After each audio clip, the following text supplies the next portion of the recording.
اب سے چند منٹ کے بعد ایک دوبارہ پریس کانفرنس ہوگی اور اس میں کہا جائے گا کہ ملک و قوم کے مفاد میں ہم یہ فیصلہ کرنے جا رہے ہیں۔ اب ملک کا سب کو پتہ ہے، لیکن قوم کی تعریف بتا دوں، یہ قوم کی بات کر رہے ہیں 10 سے 15 ہزار جو افراد ہیں، یہ جو محسوس افراد اعلیٰ عہدوں پہ اداروں میں بیٹھے ہوئے ہیں، یہ قوم ہے جو کہ سارے ملک کو اپنا سرمایہ سمجھتی ہے، اور جو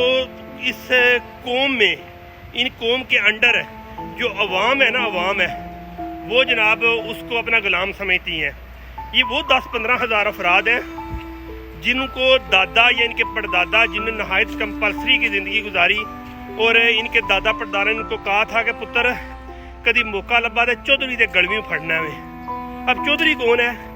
چودھری وہ ہوتا تھا کہ جو کہ اپنے علاقے کا پیسے کے حساب سے مضبوط ہوتا تھا یا اپنے علاقے کی فلاح چاہتا تھا۔ لازمی نہیں ہے چودھری کے پیسے کے حساب سے مضبوط ہو، تو جو بندہ اپنے علاقے کی فلاح چاہتا ہے تو اس کے کہتے ہیں جناب آپ جو کافی زیادہ ہمارے لیے اچھی سوچ رکھتے ہیں تو ہم آپ کو چودھری جو ہے نا بنا دیتے ہیں، اور گریشیس ہمارے علاقے کے فیصلے آپ کیا کریں۔ تو یہ لوگ نا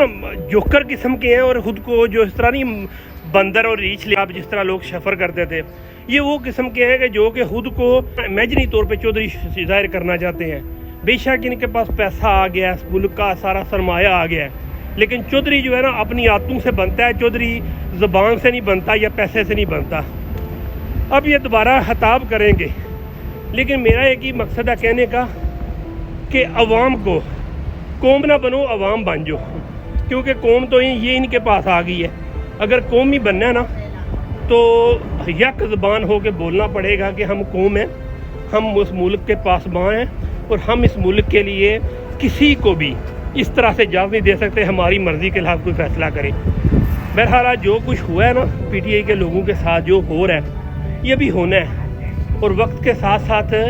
ان لوگوں نے آپ کے گھروں تک بھی پہنچنا ہے۔ اب فیصلہ آپ لوگوں نے کرنا ہے کہ ان کو کس جگہ پہ کس اوقات پہ رکھنا ہے۔ پاکستان زندہ باد۔